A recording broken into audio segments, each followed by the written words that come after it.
Takže ak dovolíte, aby som rovno odovzdal mikrofón pánovi Edvardovi Chmelárovi. Viacerí z vás ho poznajú veľmi dobre, netreba ho si moc predstavovať. Ja tu mám len zo pár poznámok. Politológ, historik, spisovateľ, bývalý rektor a pedagóg, bývalý poradca predsedu vlády, zakladateľ politickej strany Socialistická, kandidát na prezidenta a hlavne dlhoročný mierový aktivista a zároveň aj prezident občianskeho združenia Zjednotený zámier. Takže rovno odovzdávam slovo jemu a prajem príjemné popoludne a užite si teda toto podujatie, ktoré je celé venované mieru. Ďakujem.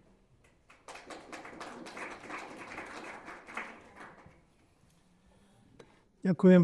Keďže mám sám kantorskú chorobu, tak vás poprosím, keby som hovoril príliš dlho, aby ste mi to dali najavo. Tým skôr, že niektorí z vás prejavili záujem zúčastniť sa o 6:30 ďalšej akcie o poschodie nižšie, ktorú má profesor Drulák. Tak aby sme to všetci stihli, tak budeme sa snažiť byť takí struční, aby sme vyčerpali tému, ale nevyčerpali vás. Hej? Takže témou mojej prednášky, alebo skôr môjho úvodu, je zoznámiť vás s prierezom mierového hnutia tak, aby sme trošku dali do kontextu aj ten význam Berty von Suttner, prečo je taká významná pre celé mierové hnutie, aj keď medzi mierovými aktivistami u nás nie je neznáma, ale je pravda, že širšia spoločnosť o nej fakticky nič nevie. Keď hovoríme o miery, treba povedať, že túžba po miery nebola vždy taká prioritná, respektíve tá floskula, že ľudia chcú mier, neplatila vždy. V staroveku, ale napokon ešte aj v stredoveku, bojovať vo vojne, alebo umrieť dokonca vo vojne, bola najvyššia cnosť, najvyššia česť. Hej? Tam v podstate nešlo o to, nikto sa nejako nestránil vojny, naopak ako prejaviť sa vo vojne, byť hrdina vo vojne, to bol prejav najvyššej ľudskej cnosti.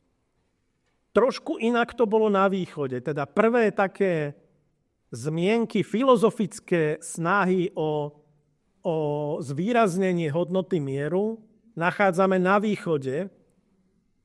Čínsky filozof Mencius odpovedal na otázku, čím by sa dal zabezpečiť mier, tým, že zjednotením sveta. A Lao Tse vo svojom slávnom Tao Te Chingu takisto kládol dôraz na nenásilný spôsob života bez zbraní a bez vojen.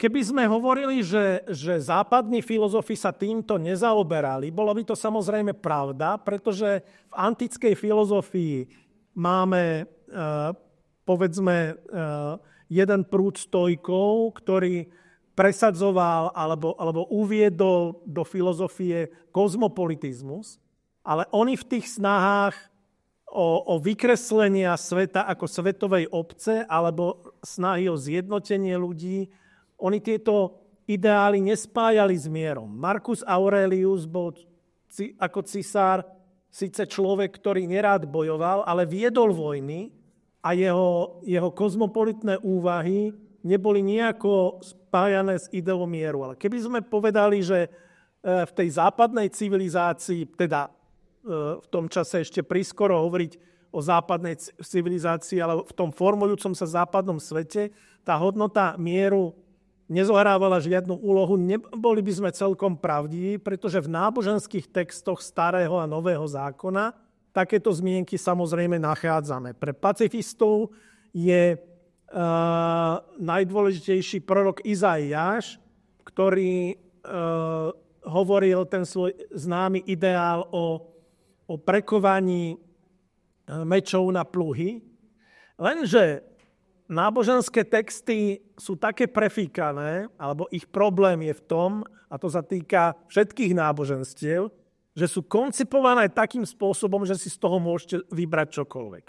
Čiže v starom zákone nachádzame rovnako veľmi nacionalistické a militantné heslá, ako aj na druhej strane tie mierové alebo internacionálne. Hej? Nájdeme samozrejme v tom starom zákone aj opak o snahách pretaviť alebo prekovať pluhy naopak na meče. Militaristi dnes radi opakujú taký bonmot, že tí, ktorí prekovajú meče na pluhy, budú orať pre tých, ktorí to neurobili. Čo je síce vtipné, ale je to samozrejme mimo misu a vysvetlíme si aj prečo. V ďalších obdobiach v stredoveku platilo to isté. Ak sa často hovorí, že najmä v modernej dobe sa idea mieru spája s nejakou internacionalizáciou alebo snahou o integráciu, či už európsku alebo celosvetovú, tak rozhodne toto spojenie nenachádzame v stredoveku, pretože na jednej strane Dante Alighieri napísal svoj najznámejší politický spis o monarchii, v ktorom vykreslil ideál, kde sa svet zjednotí pod vládou pápeža a cisára a jednotliví kniežatá a králi budú podriadení pápežovi. Ale toto zjednotenie sveta v sebe ešte nezaznamenalo nejakú ideu mieru, respektíve Dante bol ochotný dosiahnuť túto univerzálnu vládu pápeža aj prostredníctvom meča, teda vojny. Hej? Výnimku zo stredovekého myslenia tvoril Petr Chelčický, ktorý takisto by sme mohli povedať, že vzhľadom na to, ako každé dieťa vie, kto je to Jan Hus alebo Jan Žižka, že o tejto osobnosti vieme stále mimoriadne málo, hoci inšpiroval celé moderné hnutie nenásilia, teda inšpiroval predovšetkým Tolstého, Tolstoj inšpiroval Gandhiho a tak ďalej. Tam máme túto reťaz tých, ako ja hovorím, apoštolov nenásilia. Prvý z nich bol Petr Chelčický, ktorý bol husita, bol súčasťou husického hnutia, ale zároveň odporoval Žižkovi, ktorého metódy boli kruté aj na danú dobu. Často sa špekuluje nad tým, že keby to Hus prežil, na koho strane by bola. Filozofi a teológovia, ktorí študujú jeho spisy, hovoria, že by mu bol rozhodne bližší Chelčický ako Žižka. Ale to my dnes nevieme, lebo bez Žižku by zasa nebolo husické hnutie. A Chelčický oponoval tomu hlavnému prúdu v tom, že predsa ako kresťania, ako reformátori cirkvi, nemôžu ísť proti Kristovi, ktorého imperatív nezabiješ, je podľa neho bezpodmienečný a nedá sa ničím obísť. A ten, kto ho poruší, nemôže sa nazývať kresťanom. To bol základ toho, čo očarilo Tolstého, aj keď musím poznamenať, že niektorí historici tvrdia, že Tolstoj nebol priamo ovplyvnený Chelčickým, že on začal rozvíjať svoju filozofiu neprotivenia sa zlu násilím oveľa skôr, ako sa zoznámil z Chelčického spismi, ale je pravda, že on sa s nimi zoznámil, doniesol mu ich v preklade jeho osobný lekár Slovák Dušan Makovický a je pravda, že Tolstoj bol nadšený Chelčického názormi, ale podľa tejto teórie bol nimi nadšený už skôr práve preto, že niekto iný myslí rovnako ako on. Že vychádzal z rovnakého kresťanského základu a zo snahy o reformu cirkvi ako takej. Na podklade Chelčického, Chelčický však neinšpiroval len Tolstého, ale vlastne z Chelčického vznikla v tom čase veľmi malá a radikálna cirkev bratská a nie je náhodou, že jej členom a najvyššie postaveným biskupom bol neskôr Jan Amos Komenský. Pretože práve Komenský sa ako prvý systematicky zaoberal inštitucionálnou možnosťou, ako dosiahnuť svetový mier. A práve vo svojom najdôležitejšom spise, ktorý až do začiatku 20. storočia nebol vydaný, teda bohužiaľ neovplyvňoval tie dejiny tak, ako by mal. Hoci, opakujem, Komenský to považoval za svoje najdôležitejšie dielo Všenáprava o veciach ľudských, mnohozmeskové dielo, ktoré zostalo dlho 300-400 rokov v rukopise. A všetci považujú samozrejme Komenského za učiteľa národov, za tvorcu didaktiky a tak ďalej. Ale Komenský si najviac cenil práve toto. Hej? Ale ešte trošku sa vrátim, lebo som predbehol veci. Čiže to uvažovanie o miery, prvé snahy o postihnutie toho, akým spôsobom sa dá dosiahnuť mier, sa spájajú skôr s tým novovekom. Máme tu prvé koncepcie Erasma Rotterdamského a Jiřího Spodebrat. Lenže pozor, ono sa to propaguje, že to boli vlastne prví ľudia, ktorí navrhovali nejakú alianciu alebo nejaké integračné zoskupenie s cieľom zabezpečiť mier. Ale ono sa to trošku podobá na dnešných politikov, ktorí volajú po mieri na Ukrajine, ale nemajú problém s genocídou palestínskeho obyvateľstva. A rovnako Erasmus Rotterdamský pod tými nádhernými, vzletnými, vznešenými slovami mal na mysli mier v Európe, kdežto voči moslimom navrhoval ten najkrutejší postup vyhľadiť ich, vykinožiť ich. To sa až zle číta. Veľmi podobne to bolo aj s tou koncepciou českého kráľa Jiřího Spodebrat. To mala byť aliancia proti moslimom, nie všeobsiahla mierová organizácia. Hej? Čiže tam rozlišujme trochu. A práve v tom sa odlišuje ten Komenský, ktorý poprvýkrát navrhuje niekoľko zborov, či sa to týka politických a vojenských záležitostí, vedeckých a duchovných, ktorých by boli zastúpené aj iné náboženstvá, teda nielen moslimovia, ale aj budhisti, hinduisti a tak ďalej, kde navrhoval naozaj niečo, čo by sme mohli nazvať predchodcom OSN, akési fóra, kde by sa diskutovalo o všetkých pálčevých otázkach a kde by sa hľadali cesty k večnému mieru.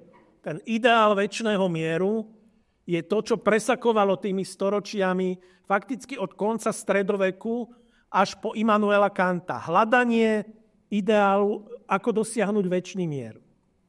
V tomto bol pokračovateľom Komenského najmä Immanuel Kant. Lenže jeho federácia národov sa takisto vyklada chybne. Kant rozhodne nebol stúpencom svetového štátu. A Kant mal k svetovému štátu takmer odpor. Povedal by som, že bol to veľmi podobný názor, aký mala Hannah Arendtová, ktorá povedala, že ona je za svetový štát v prípade, že bude mať garantované právo vysťahovať sa na mesiac.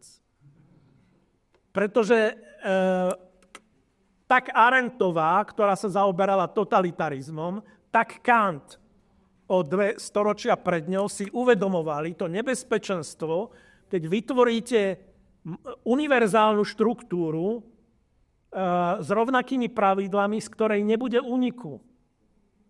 A preto tá federácia národov v Kantovom ponímaní neznamená nejakú nadnárodnú štruktúru alebo nejakú nadštátnu štruktúru, ale to, čo on nazýval kozmopolitné právo. Vlastne Immanuel Kant by krochkal bláženosťou, keby sa za svojho života dozvedel o existencii Medzinárodného trestného súdu. Pretože to je prvý zárodok toho kozmopolitného práva, ktoré mal na mysli. To znamená, to je právo, na ktoré nemajú dosah štáty, ale ktoré platí na celom svete pre každého jednotlivca a ktoré je vymáhateľné.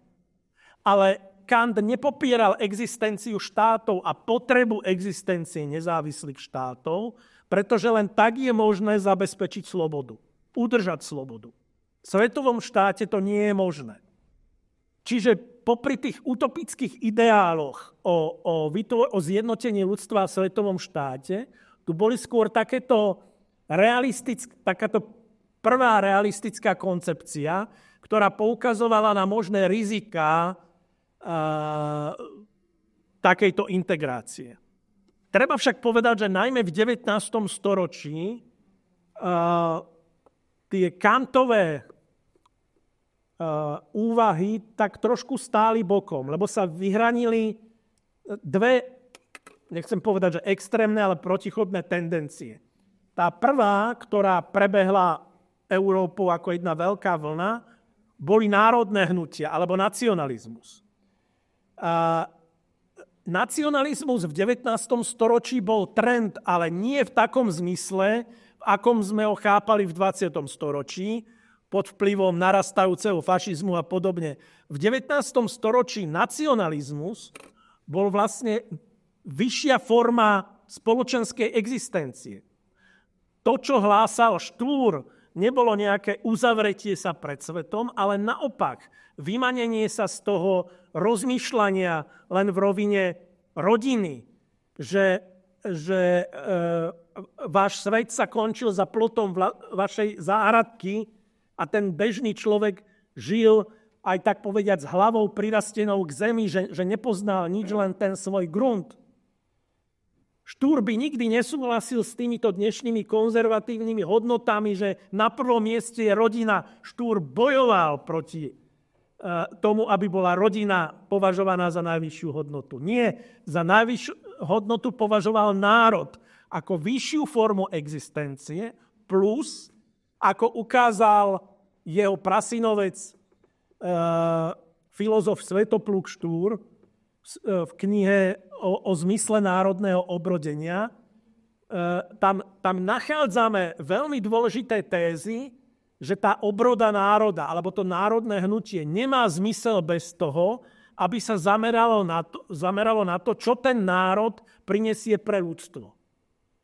Toto Štúr často opakoval, že vlastne cieľom toho národného hnutia je človečenstvo, blaho človečenstva, nie iba národ ako taký. A to po ňom opakoval v 20. storočí Milan Hodža, keď povedal, že proste národy sa definujú podľa toho, čím prispejú k vyššej európskej civilizácii, tam sa vyjaví ich zmysel. Čiže nebolo to tak, že tie národné hnutia v 19. storočí by boli nejaké bigotné, ako poznáme nacionalistov alebo šovinistov dnes. Nie, tam išlo o niečo iné. Ale samozrejme na druhej strane bol druhý extrém. To boli kozmopoliti, ktorí boli presvedčení, že mier sa dá dosiahnuť len svetovým štátom. Totálnym extrémom bol čínsky filozof Kang Youwei, ktorý navrhoval zrušiť štáty a pretvoriť svet, rozdeliť ho podľa rovnobežiek a na vlastne také nejaké obdĺžniky, v rámci ktorých by boli zrušené nielen štáty, ale aj rodiny, že deti by boli vychovávané v hangároch po 1000 ľuďoch, kde by sa ľudia navzájom miešali, teda aj by sexovali voľne, aj by navzájom si povychovávali deti a tak ďalej a tak podobne. Bola to utopia, volalo sa to Kniha Veľkej jednoty a v Číne to bola v prvej polovici 20. storočia jedna z najpopulárnejších kníh. Dnes sa už na to samozrejme zabudlo. A teraz, ako s tým súvisí moderné mierové hnutie? Moderné povedal by som, že predchodcovia alebo také zárodky mierového hnutia sa objavovali v 19. storočí. Buď to boli kresťanské organizácie, ktoré vychádzali z tých princípov, ktoré som už naznačil pri Petrovi Chelčickskom, alebo pri Levovi Nikolajovičovi Tolstom, ktoré vychádzali z kresťanstva, alebo to boli vyslovene, dnes by sme to nazvali charitatívne organizácie, ktoré mali súcit s zranenými a s rodinami pozostalých a starali sa o to. Z toho napokon vznikol aj Červený kríž a tak ďalej a tak podobne. A teraz, ako do tohto všetkého zapadá Berta von Suttner? Berta von Suttner bola nielen prvou ženou, ktorá dostala Nobelovú cenu za mier. Ona bola prvou ženou, ktorá o mieri začala uvažovať koncepčne a veľmi moderne. Že to nie je len nejaké emotívne volanie po mieri, ale že to musí byť zabezpečené aj nejako štruktúrálne a inštitucionálne. A v tom si nerozumela práve vtedy s najvplyvnejším predstaviteľom filozofie násilia Levom Nikolajevičom Tolstým, ktorého ináč veľmi obdivovala, písali si spolu. A proste keď Lev Nikolajevič Tolstoj ju pochválil za jej román Zložte zbrane, tak ona sa úplne rozliala, bola v 7. nebi. Ibaže musím k tomu podotknúť, že Tolstoj si do denníka pripísal už len pre seba, nie pre ňu, že cítiť z toho veľkú oduševnenosť, ale bez talentu. Čiže jeho ten román nejako veľmi neoslovil, ale v čom mali spory, lebo tam nebol len ten jednostranný obdiv k Tolstému, lebo to bola vtedy naozaj veľká postava, ale ona predovšetkým nesúhlasila, ako Tolstoj pohrdal tým, čo sa ona snažila presadzovať, mierové kongresy a podobne. Tolstoj hovoril, že jediný účinný spôsob, ako zabrániť vojne, je masové odopieranie vojenskej služby. S týmto ona nesúhlasila, ale treba povedať, že ako to už býva, že pravda býva uprostred. Hej? Ten Tolstého prístup bol rigidný, dogmatický, ultrakonzervatívny. Proste ten človek naozaj bol v niečom až Ona sa napríklad nemohla absolútne stotožniť s jeho odmietaním lásky. Tolstoj dospel do štádia, keď proste začal hlásať odmietanie fyzickej lásky. A už Berta Suttner nevydržala a povedala, že nemu asi preskočilo.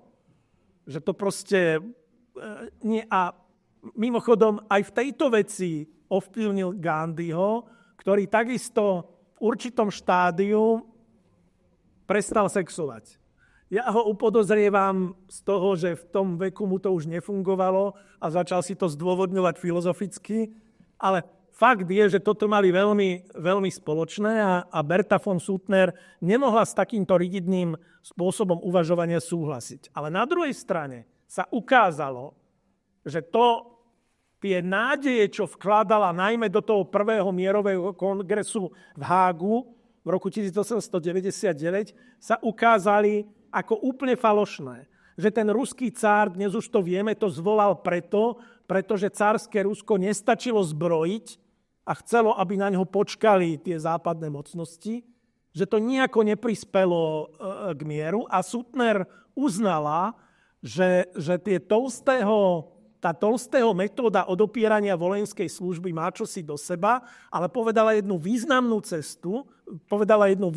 vec, ktorú ja 3-krát počiarkujem, že nikdy neexistuje len jedna cesta, vždy existuje viacero ciest k tomu ideálu. To bol ten základný rozdiel, ktorým sa odlišovala od Tolstého a v ktorom je, napriek tomu, že ja som veľký fanúšik Tolstého, v ktorom je sympatickejšia ako samotný Tolstoj. Čiže Berta von Suttner stála pri základe toho moderného hnutia a metód toho moderného hnutia, ktoré sa naplno rozvinuli v 20. storočí. Pokiaľ ide o mierové hnutie, tam si musíme uvedomiť, že všetko to podstatné, alebo najpodstatnejšie, čo sa v ňom odohralo za posledných 100 rokov. Predovšetkým tým najväčším zlomom bolo, že po prvej svetovej vojne sa poprvýkrát vojna postavila mimo zákona. Znova upriamím vašu pozornosť na ten staroveký a stredoveký ideál bojovníka, rytiera. Proste tam sa to chápalo úplne inak. Keby ste hlásali mier, tak vás považujú za zbabelca. Lenže v prvej svetovej vojne nastal zlom. A tým zlomom bol veľmi vysoký počet obetí. Tie odhady sa odlišujú, ale všeobecne sa predpokladá, že počet civilných obetí v prvej svetovej vojne bol 30 až 40 %. V druhej svetovej vojne to už bolo vyše 60%, 2/3 obetí tvorili civilisti. V dnešných konfliktoch tvoria civilisti už vyše 90% všetkých obetí. Čiže s tým súvisí ten odpor voči vojne, ktorý sa začal prejavovať aj legislatívne, respektíve medzinárodnoprávne. Najprv to bol pokus so založením spoločnosti národov po prvej svetovej vojne. To bol idealistický projekt Woodrowa Wilsona, ktorého európske mocnosti, tak povediac, oklamali. Kým oni sa snažili rozdeliť si svet, Wilsona zaujímalo len toto. Tak ho nechali hrať sa s touto organizáciou, ktorá sa nakoniec ukázala ako bezzubá. Ona, tie mechanizmy, ktoré si nastavila, sa ukázali ako nefunkčné. Spoločnosť národov nezabránila žiadnej vojne a v 30. rokoch by už nikomu nezišlo na volať na pomoc spoločnosť národov, keby vzniklo nejaké medzinárodné napätie. Oveľa dômyselnejšia bola myslená Organizácia spojených národov, ktorá vznikla zo 6-ročnej celosvetovej agónie ľudstva a tam už boli vypracované niektoré mechanizmy, respektíve poistky. Jednou z nich, ktorá je dnes veľmi kritizovaná, bola právo veta, ale musíme si uvedomiť tú príčinu, prečo to takto veľmoci dohodli, pretože chceli, aby už svetové veľmoci nikdy nešli proti sebe.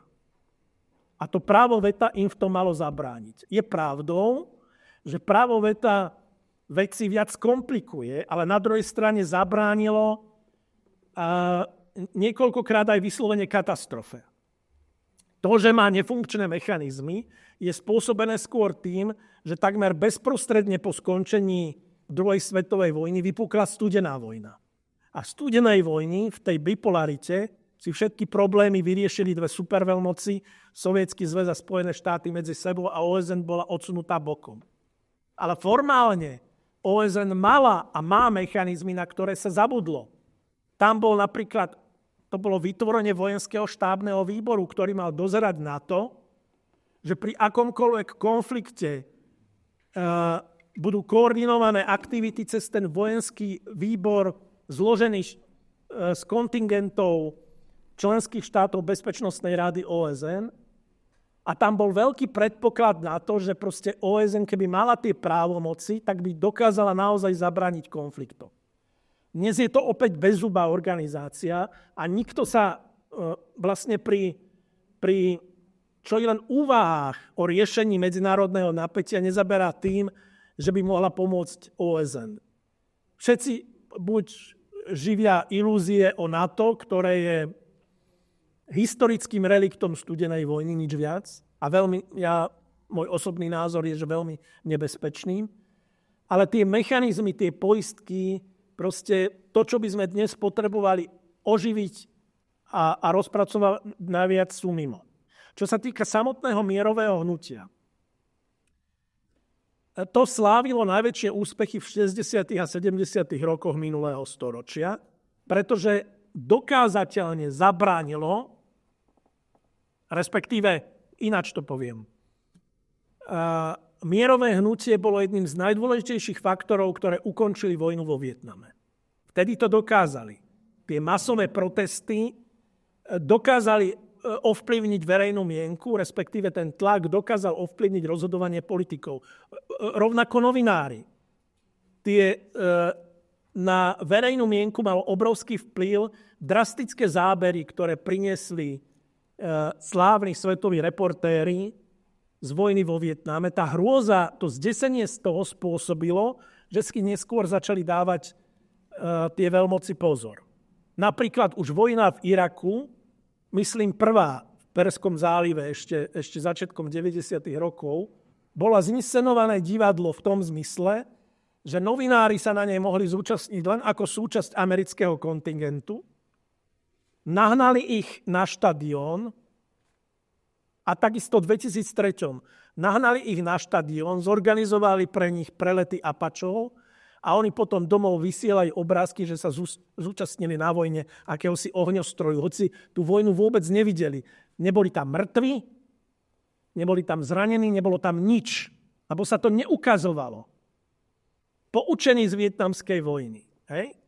Dokonca jeden slovenský novinár sa tak zosmiešnil, ešte v začiatkoch TA3 bol taký, ako hovoril si, že vojnový reportér Martin Rajec, že bol vo vojne v Iraku. Dokonca knižku o tom napísal. Lenže potom, Francúzi nakrútili taký dokument, ktorý sa premietal aj v Bratislave na festivale Jeden svet, kde ukázali práve toto, čo som vám povedal. Ako zinscenovali, ako ich proste nahnali na štadión, že to bol jediný priestor, kde sa dostali a kde im tam zinscenovali nejaké obrázky, ktoré môžu posílať domov. Čiže dnes je to oveľa horšie. Vo všetkých meradlách. Súvisí to aj s mierou dôvery v médiá. Veľmi často opakujem svojim študentom ten rozdiel, kedy v roku 1972 dvaja novinári dokázali zhodiť najmocnejšieho muža planéty kvôli odpočúvaniu v podstate 20 ľudí. V roku 2005 vyšlo najavo, že George Bush odpočúval milióny Američanov a bola z toho trojdňová aféra, po ktorej sa na všetko zabudlo. A veľmi podobné je to aj s mierovým hnutím. Tie masové protesty proti vojne v Iraku v roku 2003, napriek tomu, že sa na nich zúčastnili milióny ľudí, neovplyvnili tú medzinárodnú scénu tých politikov vôbec nejako. A tu chcem skončiť, to je pre nás dôvod, aby sme sa začali zamýšľať nad tým, že mierové hnutie musí dostať nové impulzy. Že tak, ako sme to robili doteraz, to už proste nefunguje. Opakujem, naposledy to fungovalo počas vojny vo Vietname. Vtedy mierové hnutie dokázalo zastaviť vojnu. Dnes to nedokážu ani miliónové protesty. Proste tá politická špička si ide úplne inde. Musíme sa začať zamýšľať nad tým, ako prehodnotiť ten storočný vývoj, tie metódy, ktoré sa tu vyvinuli za 100 rokov, pretože sú zjavne neúčinné, že nemôžeme už len reagovať na vojnu, ktorá vypukne, pretože vtedy je už neskoro, ale musíme vyvíjať preventívne opatrenia, musíme budovať to, čomu hovoríme kultúra mieru, čo je aj jeden z hlavných cieľov nášho združenia, ale vyžaduje si to, povedal by som, oveľa podrobnejšie a sofistikovanejšie prepracovanie, čo to vôbec znamená vybudovať mierový štát a kultúru mieru, čo to všetko obsahuje. Ale rozhodne nám už nestačia len demonštrácie, mierové konferencie a podobné záležitosti, ktoré na jednej strane môžu utužiť solidaritu mieromilovných ľudí, ale nedokážu pohnúť dejinami, tak ako to dokázali to mierové hnutie v 60. rokoch. A na záver smutnou bodkou za tým je osud zelených. Keď si zoberiete, že zelené politické hnutie vznikalo v 70. rokoch, hlavne v Nemecku, na silnom pacifistickom pilieri, že nemeckí zelení v 80. rokoch protestovali proti rozmiestňovaniu Pershingov v západnom Nemecku a dnes nemeckí zelení vo vláde podporujú a propagujú rozmiestnenie amerických rakiet v Nemecku, bojujú proti jadrovým elektrárňam, ale nevadia im jadrové zbrane. To je proste totálna diskreditácia zeleného hnutia a dovolím si povedať aj taká bodka za tým klasickým mierovým hnutím 20. storočia. Musíme sa na to všetko pozrieť úplne inak. Ďakujem za pozornosť.